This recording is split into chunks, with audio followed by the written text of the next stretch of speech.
В союзе с византийским императором Каган западно-тюркского каганата, Тон-Ябгу Каган в 626 году начал войну против сасанидского Ирана.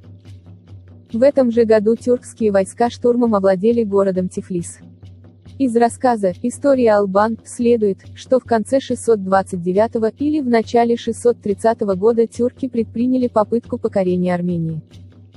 Тон-Ябгу Каган отправил передовой отряд под начальством Чалбон-Дархана в Армению и через некоторое время со всем войском двинулся за ним сам.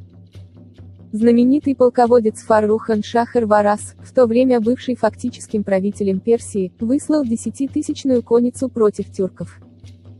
Но тюркский авангард, хотя он состоял всего из 3000 человек, применив обычную тактику кочевников, уничтожил это войско. Часть тюркского отряда вышла навстречу неприятелю, а другая скрылась в засаде. Вступив в бой, тюрки обратились в бегство.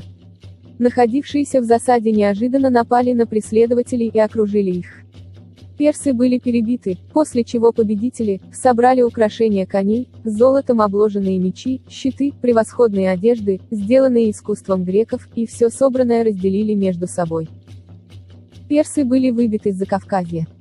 Однако заключение мирного договора между сасанидским Ираном и Византией вынудило Тон-Ябгу Кагана прекратить военные действия.